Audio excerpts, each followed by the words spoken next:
안녕하십니까. 통일나우의 이영아입니다. 한 주간의 통일 소식 브리핑에서 전해드립니다.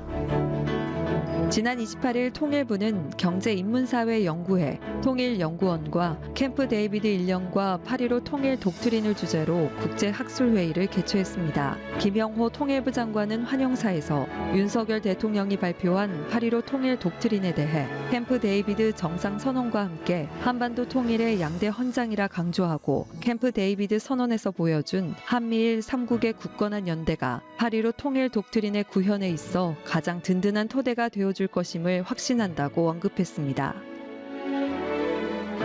다음 날인 지난 29일 통일부는 세계 강제 실종 희생자의 날을 맞아 납북 억류, 강제 실종 문제의 국제 연대를 위한 가족들의 호소라는 주제로 공청회를 개최했습니다. 공청회에는 납북자 억류자 가족을 비롯해 북한 인권 관련 시민단체, 미국, 캐나다, 프랑스 등 17개국 주한 대사관 관계자들이 참석했습니다. 김수경 통일부 차관은 개회사를 통해 북한이 자행한 납북과 억류 등 범인도적 인권 침해는 과거의 문제가 아닌 바로 이 순간까지도 고통받고 있는 피해자가 있는 오늘의 문제이며 국제사회가 한 목소리로 범죄라고 규정한 강제 실종의 문제로 북한은 국제사회의 일원으로서 사안의 심각성을 인식하고 더 이상 막무가내식 사실부정이 아닌 공식 사죄와 문제 해결에 전향적으로 나서야 할 것이라고 강조했습니다. 지난 7월 14일 제1회 북한 이탈 주민의 날 제정 이후 정부는 탈북민의 안정적인 정착과 관련된 정책을 발빠르게 추진 중인데요. 지난주에 이어 자유북한방송 김성민 대표와 함께 탈북민의 정착과 화합에 대해 이야기 나눠봅니다. 안녕하세요. 통일담담의 아나운서 조수빈입니다. 지난 시간에 이어서 자유북한방송 김성민 대표님과 함께 탈북민의 정착과 또 북한 주민 인권 보호를 위해서 활동하셨던 이야기들, 또 아주 뭐랄까요, 손에 땀을 쥐게 하는 탈북 이야기까지 듣고 있습니다. 또 윤수연 통일부 유니폼 기자도 함께 나오셨습니다. 어서 오십시오. 안녕하십니까. 우리 두만강 건널 때까지 딱 듣고 끝났어요. 자, 제가 조사를 해왔는데 그게 96년입니다. 네. 예, 북한을 떠나와서 한국에는 99년에 오셨습니다. 네. 3년 동안 뭘 하셨습니까? 한번 잡혀갔다 왔죠. 아, 중간에 네, 네. 중국에 왔다가 이제 잡혔어요. 중국에서 네, 예. 한국 배를 타다가 짧지만 중국에서 누렸던 자유, 짧지만 중국에서 봤던 남선 잡지들, 이런 것들을 내가 배반할 수가 없겠더라고요. 약속한 것도 아닌데 예. 간다 다시 달리는 열차에서 뛰어내렸고, 그리고 다시 중국으로 간다라고 생각을 하고 9일 동안 북으로 와서 자유를 찾았고, 여기 와서 이제 후에 우리 부대에서 온 친구 말 들어보니까 우리 부대에서 날짜 정해놓고 그 동지 심판에서 군인들을 다 이렇게 모아놓으려고 준비를 했다 그러더라고요. 그때 그냥 가서 총살당했을 거예요. 아, 그렇죠. 제가 아까 99년이라는 그 시기를 얘기를 하시니까 당시에 그 연변 쪽이라고 해야 되나요? 그쪽에 많은 탈북민들이 있었다고 제가 들었어요. 근데 그때 상황이 또 지금과는 좀 달라서 누가 내 편이고 누가 적인지 구별하기 힘들었다고요. 그때 저희 그 경북 삼성은 그 정말 처절한 체제 경쟁 혹은 통일 관련 활동들이 벌어지던 때였어요. 그래서 그 탈북민들은 저들 스스로 무슨 얘기도 했었는가 하면, 우리가 지금 이 위치가 남북한 그 중간 지점으로서 통일에 기여할 수 있는 가장 중요한 환경이 마련된 시기라고도 한다는 의견들도 나왔고요. 북한 보위부가 거기까지 나와서 이제 탈북자들과 같이 공작을 했고요. 한국 국정원이 경북 삼성에 나와서 서희 이제 활동을 했고요. 그때 브로커들은 10명, 15명 묶고 갈 때 모아서 가야 되니까 휴대폰을 다 압수하고 회수하고, 그중에 누가 간첩이 돼서 북한에 신고할 줄 모르고 뭐 이런 여러 가지가 있었는데, 저는 그거 한 데서 아마 함께 탈북자들하고 삶도 운명도 개척해야 됐고, 그리고 소위 통일을 위한 거기서 꿈이 생기셨네요, 반대로. 예, 꿈도 생겼고, 뭐 저뿐만 아니라 여러 탈북자들이 그 환경에서 자기 역할을 하려고 했던 사람들이 꽤 있기 때문에. 예. 한 한국에 그럼 어떻게 오게 되셨어요, 그러면? 중국에서 계속 쭉 살 수도 있잖아요. 네. 저는 중국에서 생활하면서 한국인 삼촌을 찾는 일을 서울에 하지 않았어요. 해방 직후에 아버지는 분단 시인이기 때문에 북한에 떨어져서 가정을 이뤘고 삼형제 중에 삼촌 두 분은 할머니 따라서 공부하겠다고 서울에 왔어요. 그래서 삼촌이 중국까지 오셨고 그래서 사천 매부의 선을 잡고 예. 대한민국 비행기를 타고 한국으로 왔죠. 무슨 첩보 영화 듣는 것 같은데 그 기자 활동을 하시니까 그 탈북민들 만나 보셨죠? 어떠세요? 네, 좀 이렇게 좀 자세하게 들어볼 기회가 있었나요? 저는 사실 그 북한 이탈 주민의 날을 기념해서 열린 그 윤설미 강사님의 초청 강연에 갔다 왔었는데 네. 그분 같은 경우도 두만강을 직접 넘으셔서 이제 가신 분이시더라고요. 탈북민 분들 중에서 꽤 많은 분들이 두만강을 건너서 이제 가는 걸로 알고 있는데 또 이렇게 만나 뵙고 탈북자들은 어쨌든 북한에서 한국으로 오려면 네. 두만강과 압록강을 건너야 오죠. 근데 그거를 지금 또 엄청나게 못 넘어오게 막 했다고 그러더라고요. 지금 거의 4,000km 되는 데다가 철조망을 친지는 오랬고요. 그리고 반대편에 한국군은 어서 오라 하겠지만 여기 중국이 역시 철조망 그렇죠. 치고 네. 막고 있어요. 그렇죠. 최근엔 지뢰까지 묻어놓고 있어요. 그럴 때 이쪽으로 오기가 더 힘들어졌죠. 너무너무 참 안타깝습니다. 이제 한국에 왔습니다. 삼촌의 도움으로 오셨어요. 저 이거 오늘 처음 알았어요. 황정엽 전 노동당 비서의 보좌를 했다. 아니 우리 문자 그렇게 많이 했는데 그런 아니 이야기는 안 했나요? 황정엽 그 장군하고 친한 건 알았어요. 제가 보좌하신 건 몰랐어요. 보좌라기보다도 네. 제가 탈북자 동지회 사무국장 할 때 예, 황장엽 선생님은 탈북자 동지회 명예 회장이었어요. 그렇죠. 그 탈북자 동지회를 설립하신 분이기도 하고 그때 당시에 대한민국 정부는 황장엽 선생님을 정말 꽝꽝 조이고 있었는데 사실 황정엽 장군이 넘어올 때는 야 이게 주체 사상의 상징마저 저렇게 그렇죠. 왔으니 네. 북한 체제 무너지겠다라고 했지만 때때로 되지 않았죠. 네. 그때 그럼 자유북한 방송을 만드신 거죠? 네, 황 선생님께서 그 방송의 필요성을 여러 번 강조하셨고요. 저희들이 첫 방송을 할 때 황 선생님께 하신 말씀들을 지금도 저희들이 자주 되새겨보곤 하는데 북한 주민들에게 정말 생명줄 같은 방송이다. 황 선생님의 그런 그 말씀도 있었지만 그 흔히 북한 외교관들 저한테도 선배가 있지 않겠어요. 뭐 거영환, 현성일 뭐 이런 외교관 선배들 같이 식사하는데 뉴스가 나오는 거예요. TV에서 남북 정상회담 후속 조치로 장관급 회담이 있었고 장관급 회담에서 첫 번째 사안이 상호 비방 방송을 중단하자. 그 방송을 들은 선배들은 야, 너 방송 이거 우리라도 해야 되지 않냐? 북한 주민들에게 그나마 유일하게 듣던 단파 라디오인데 몰래 숨어서 이거 한국 정부가 안 하면 우리라도 해야 되지 않냐? 근데 그때 제가 방송인이었어요. 탈북자 사회에. 이미 예. KBS 남북에 저랑 그때 창할 때고 만나셨잖아요. KTV에서 서울말 평양말 하지 이러니까 탈북자들이 볼 때는 유재석이지. 그래가지고 너 방송해라. 아니 내가 못해요 할 수도 없고 안 해요 하기는 더 힘들고 근데 방송하는 것과 이게 출연하는 것과 만드는 건 다르죠. 완전 다르잖아요. 예. 그래서 어쨌든 얼떨에 껴안고 여기까지 왔죠. 한국에서 또 탈북민으로서 25년을 사신 거란 말이에요. 어떤 점이 가장 어려우셨습니까? 좋은 점도 물론 많겠지만 어려운 점.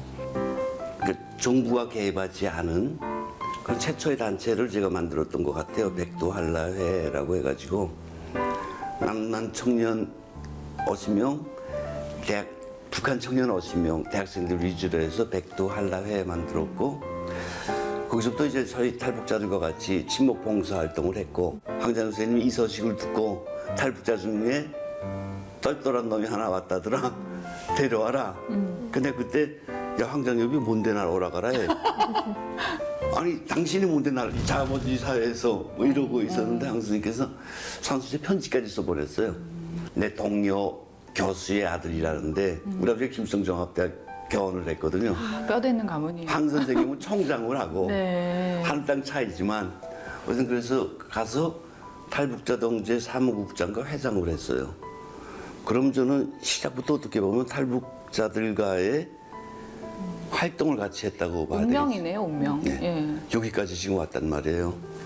그러면 제 인생은 탈북자들과 같이 어울렸던 삶이에요. 나만 잘 먹고 잘 살 수가 없는 거죠. 예. 그게 제일 힘들더라고요. 그렇죠.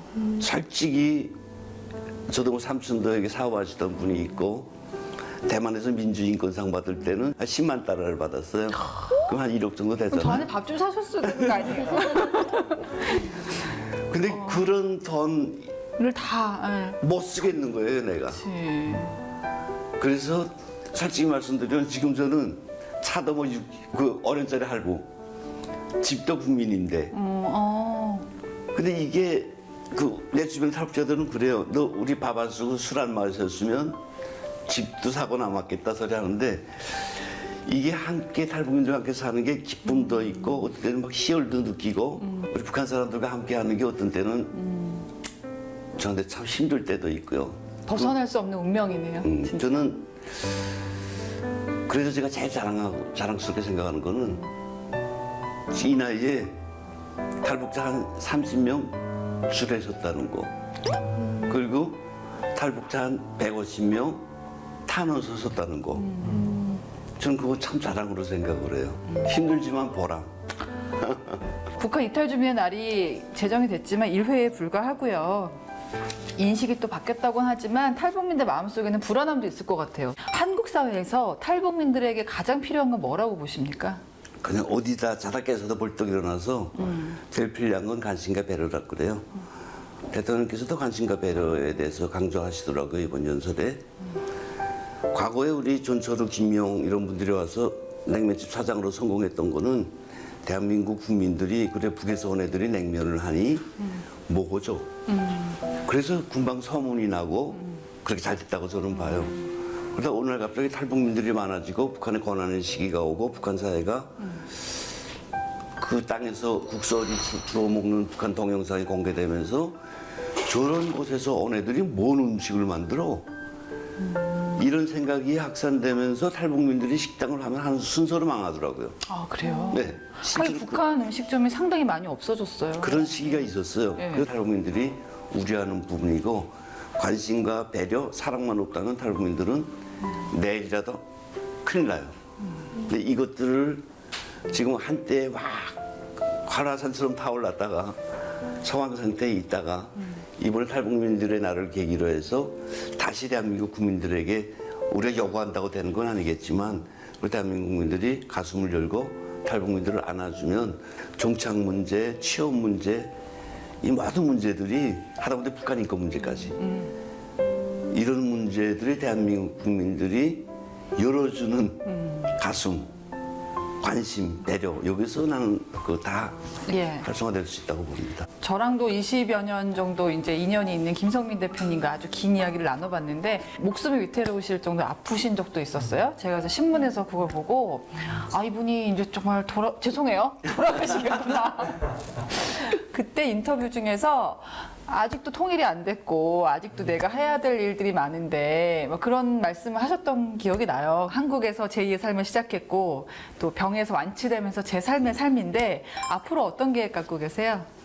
저는 자립관 방송 끝까지 할 거고 네. 탈북민들과 끝까지 함께 할 거고 물론 어려운 때도 있지만 정말 대한민국에서 인정을 받고 훈장도 받고 영웅도 되고 이런 날까지 늘 함께 하겠다는 생각 가지고 있습니다. 네. 이렇게 같이 해보시니까 함께 하실 준비 되셨습니까? 아, 네, 됐습니다.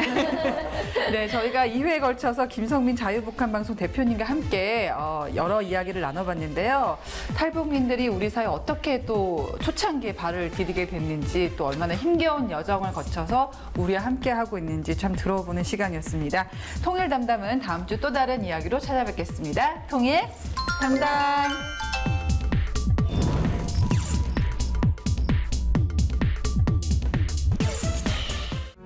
아시아의 3대 디자인 어워드로 인정받는 국제대회 K-디자인 어워드에서 통일부 국립6.25 전쟁 납북자 기념관이 제작하고 발간한 명부 6.25 전쟁 납북자 이름책이 전국 출판물로서는 최초로 위너를 수상했습니다.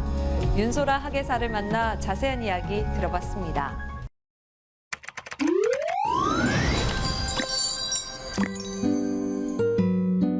네, 안녕하세요. 안녕하세요. 저는 통일부 국립6.25 전쟁 납북자 기념관에서 학예연구사로 근무하고 있는 윤소라라고 합니다. 이번 납북자 명부 연구 자료집을 기획하고 원고를 작성했습니다.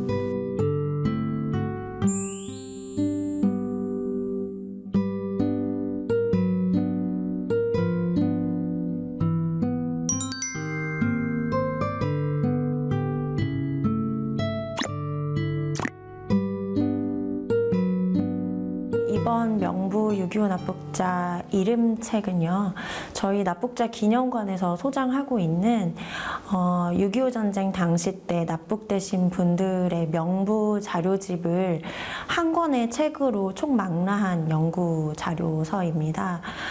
현재까지 6.25 전쟁 납북자 명부가 발굴된 게 총 14종인데요. 그 중에 12종을 저희 기념관에서 소장하고 있어요. 책의 어떤 주요 독자들은 아무래도 납북자 가족분들일 거라고 생각을 했어요. 근데 납북자 가족분들이 이제는 대부분 가장 젊으신 분들도 70대이시기 때문에 책의 글씨를 다른 책들보다는 조금 더 많이 키웠고요.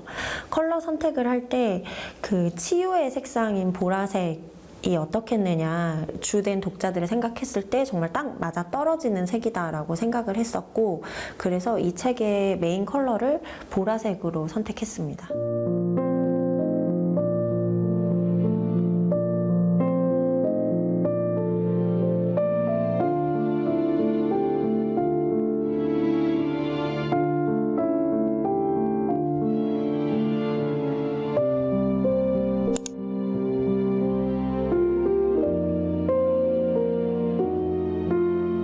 국내에서 이제 가장 최초로 작성된 명부가 서울특별시 피해자 명부예요. 그 명부가 1950년 12월에 발행이 됐습니다. 전쟁이 6월에 발발을 했는데 12월에 발행이 됐다라는 것은 그 이전에 이미 조사가 들어갔고 발행까지 6개월밖에 안 걸렸다는 이야기예요. 그 의미는 정부에서 납북자 문제의 심각성을 굉장히 빠르게 인지하고 있었고 이 실태를 조사해야 된다라는 필요성을 느끼고 있었다라는 증거가 됩니다.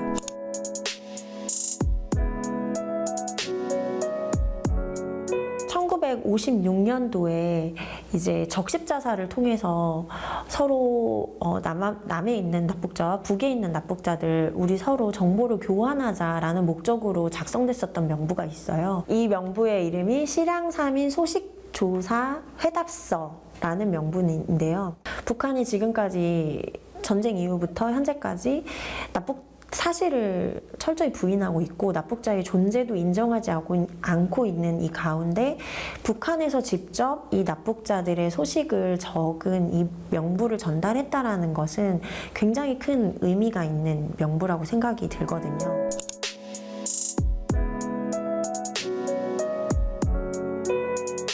책을 쓰는 일은 자료들을 조사하고 연구하고 이런 일들은 어렵지 않았었어요.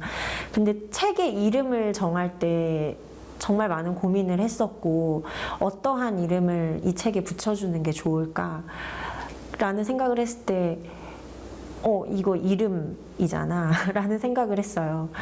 납북자 명부 12종을 펼쳐보면은 정말 빽빽한 이름들만 적혀 있어요. 일반적인 시선으로 봤을 때는 이거 너무 옛날 일이잖아. 그리고 10만 명? 너무 많은 숫자여서 와닿지 않을 거라는 생각. 그냥 너무나 큰 거대한 어떤 희생자 집단이고 나랑은 상관없는 일이라는 생각이 들 것 같았어요. 그냥 이름만 쭉 있는. 그랬을 때 저는 이 이름에 특별한 의미를 부여하고 싶었어요. 납북자를 기억하는 분들은 이제 대부분 자녀분들이신데 아버지에 대한 얼굴이라든지 아버지와 있었던 일들이라든지 이런 것들은 이제 거의 잊혀졌거나 아니면 아예 기억이 없거나 그런데 이분들의 머릿속에 그냥 각인되어 있는 것은 이름이거든요. 그래서 명부에 적힌 이 이름들은 그냥 단순한 이름이 아니라 이 사람들이 70년 전에 이 남한의 진짜 가족들과 함께 행복한 삶을 살았던 사람들, 그리고 우리 대한민국 국민의 한 사람이었다라는 것을 증명하는 가장 중요한 정체성 이라고 생각을 했어요. 네, 그래서 이름책이라는 이름을 지었고 명부에 있는 이름들은 그렇기 때문에 단순한 이름이 아니라 더 큰 의미를 가지고 있다라고 봐주시면 좋을 것 같습니다.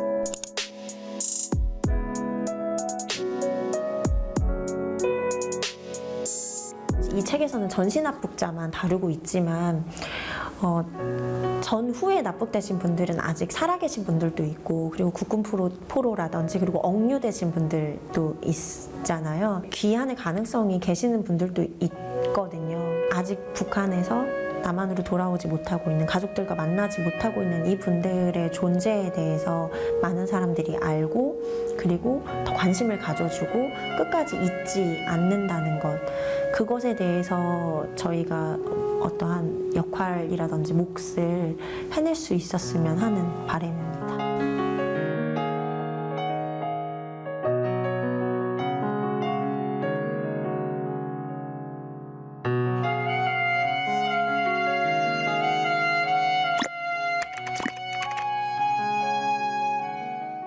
이상으로 통일 나우를 마칩니다. 시청해주신 여러분 고맙습니다.